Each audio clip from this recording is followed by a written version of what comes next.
Good morning, welcome back to my channel. Summer Penny here.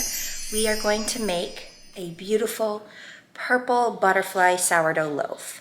So last week I showed you guys my sourdough starter, 20-something day process of how to get it living and functioning. Now I'm going to show you how I use that starter to make bread.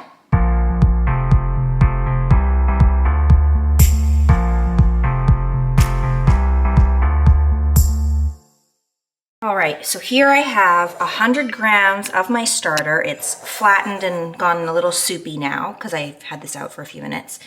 But you can see this is how mine looks. It's not as air bubbly as some people's. And you know what? I have learned that houses are different, temperatures are different, starters are super temperamental. Mine may never look like that sourdough account on Instagram that is like super bubbly and like they give it a little twist and it'll you know, like an actual living animal.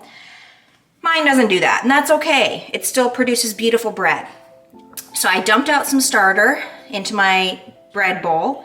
Now this is the rest of my starter that I have just fed. So now I'll put this in the oven with the light on, and this will be good to make bread again tomorrow if I wanted. We don't gatekeep here. This is the bread recipe I followed. I also tagged it to my last video.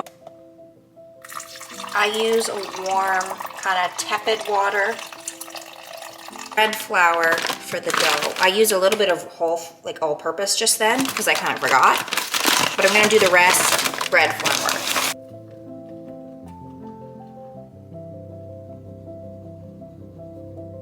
And some salt. Here are some tools you will need for this recipe. Purple sweet pea potato powder for the purple on the loaf to give it that carve. Got it on Amazon. A sifter for your purple flour. Baker's twine or butcher's twine to tie up your loaf. Now some not necessaries but super helpfuls. I got this cute little set on Amazon. I'm gonna link it at the bottom in the description. But it came with a dough whisk.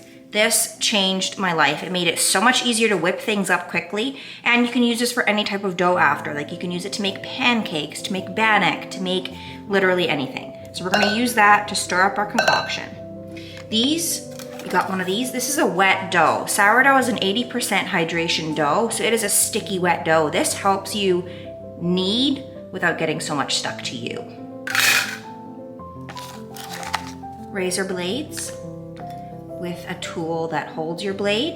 This is for scoring your bread and carving in those intricate details. This, I guess, if you like brush your bread or to like brush the flour off your bread. And lastly, the bannetons. So these are collapsible, lightly floured. These are what your sourdough loaves rest in for their overnight fermentation bulk. And you're gonna mix this until a shaggy dough forms. Refrain from adding more water. You're gonna feel like you want to, but don't.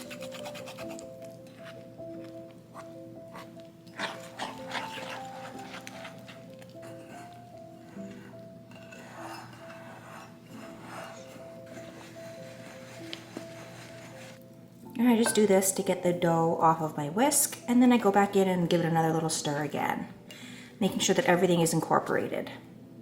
Now I will cover this with a tea towel and let it rest for 30 to 60 minutes. Now my house is cold with AC, so I turn on this little light to kind of make mine a little warmer and happier. This is how we look after 45 minutes of resting. Now we're gonna do our first stretch and fold. I like to put my bowl by the sink and just run a little bit of warm water. You're gonna wet your fingers,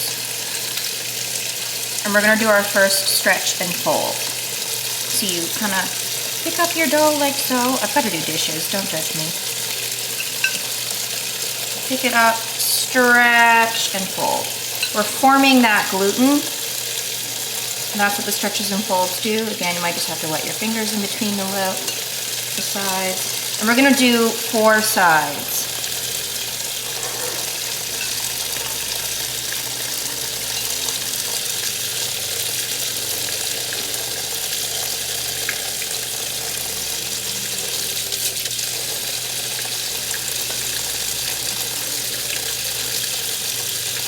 and then we'll let it rest for another half an hour, and we'll repeat the process 3 to 4 times throughout the day. Okay, we're gonna cover it and come back in another half an hour, 45 minutes, and you'll just see that the loaf will eventually come to form a beautiful dough, no longer be as sticky, and it's just gonna be so smooth and beautiful. This is how it looks. Now we're gonna do stretch and fold number 2.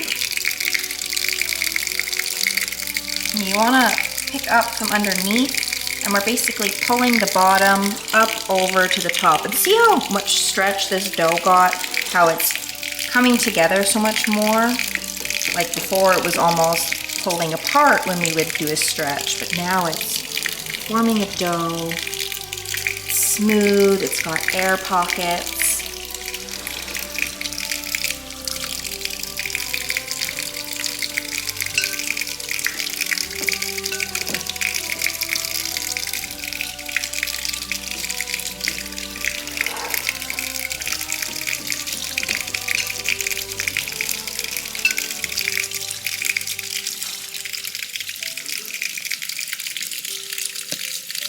To resting under the light on the stove for another 30 to 45 minutes.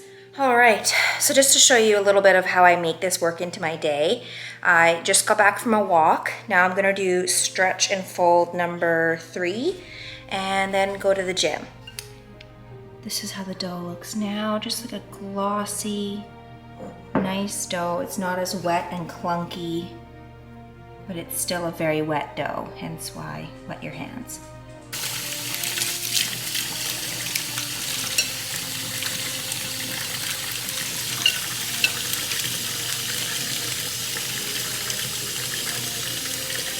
See how this stretches so beautifully.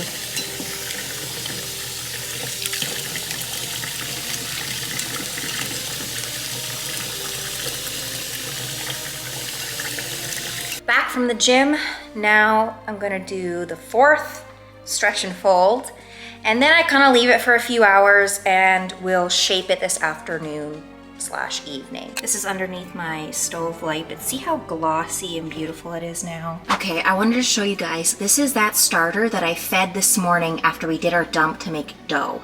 So 7:30, 8 o'clock this morning, it's risen this much up to here. I'm gonna keep an eye on it. It might be peaked and ready to bake with by this evening. So basically make the whole process again. The reason I'm making a second loaf is because my fiance comes home and I want him to have a fresh loaf on Monday. So it's domed and bubbled on top, which means it's still proofing. It's not yet eaten up all that food we gave it yet. When it starts to bevel and sink back down, that's when it's not as good. When it's domed and bubbly on top, that's when it's most active and peaked. So I fed this at 7:30 or 8 o'clock this morning, and now 3:30 in the evening, this is what it looks like. This is what our loaf looks like after that last stretch and fold. It's gonna stay here till it doubles in volume. I might actually pop it in the oven and see if that makes it double. Domed with craters and dipples, it's ready to put in bread.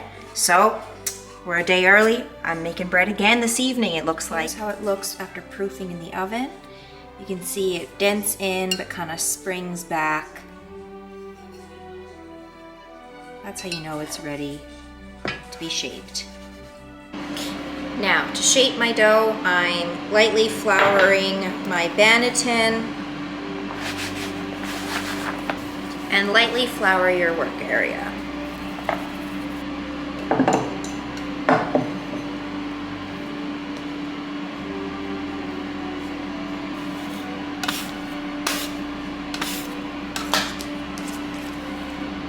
So you're going to stretch it out into a kind of rectangle shape. Let gravity help you here.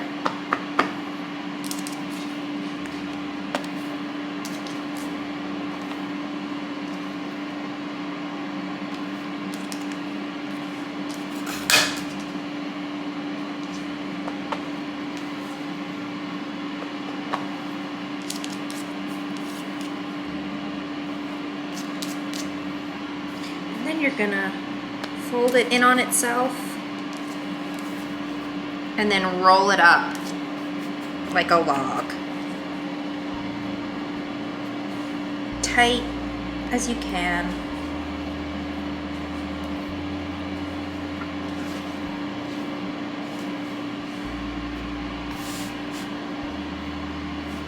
And then you're gonna scoop it up and plop it into your banneton.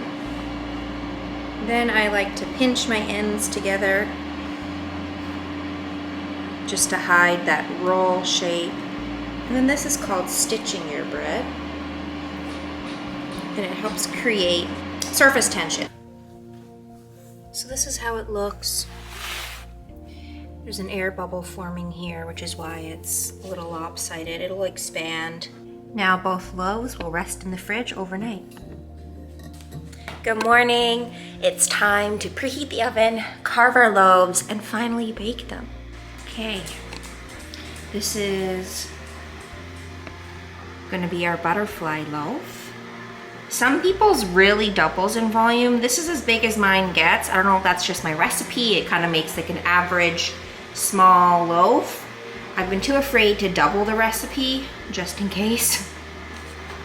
First things first, we need to lay out some twine to do our butterfly loaf. I'm gonna show you how.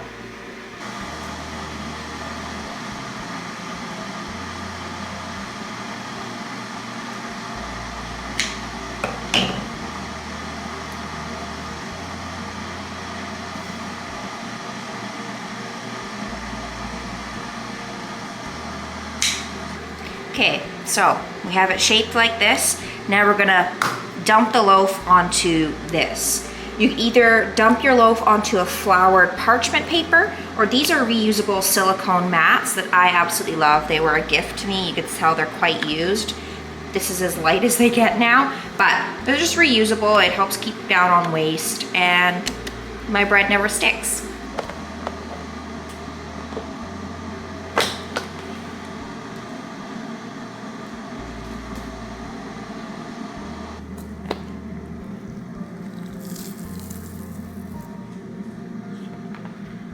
I like to let this sit for a minute because otherwise it's gonna bake with these ridges in it, and I don't want that. So I'm gonna let it sit, let these ridges come out, and then I'm gonna dust it with flour because the surface is a little tacky.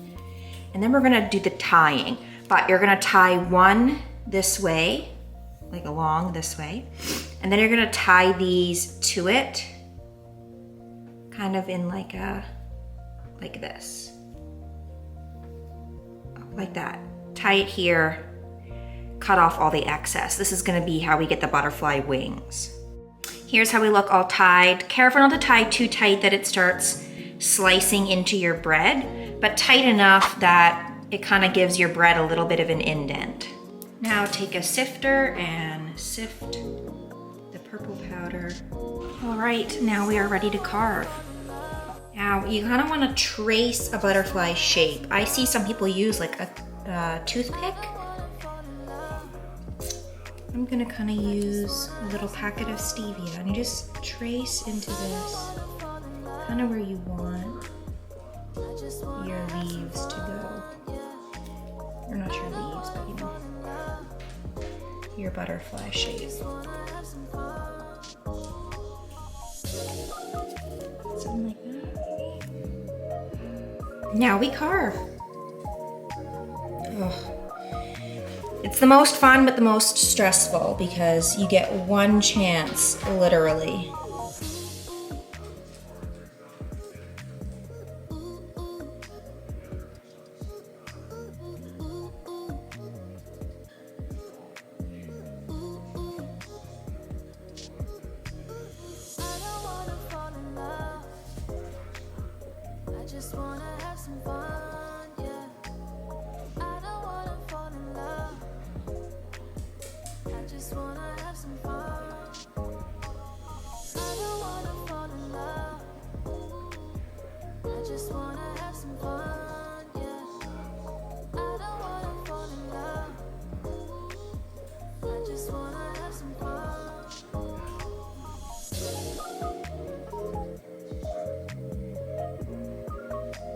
All right, it's been baking for a few minutes.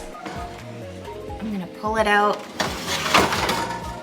show the top, and I'm gonna recarve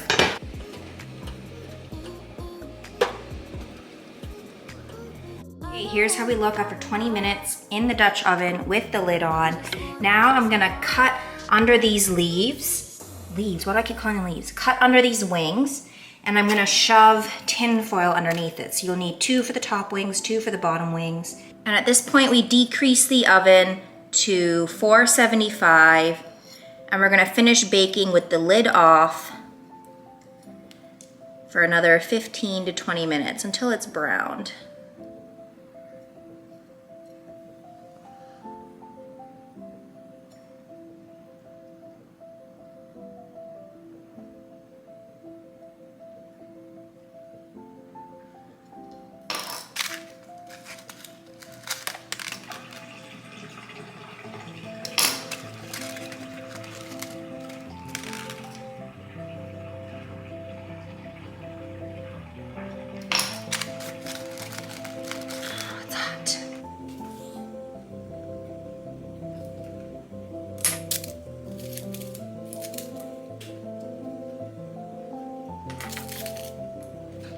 Okay.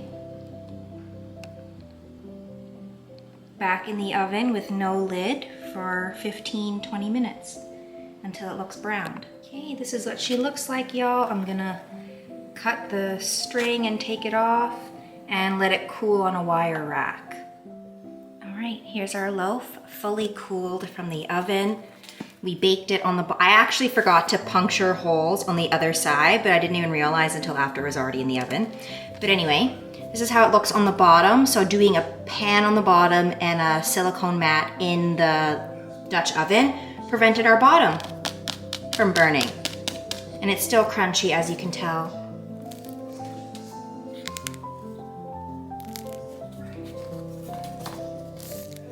Beautiful loaf. Can't wait for my parents to get here and cut into it. You can cut it first thing in the middle or a slice, whatever you want to do.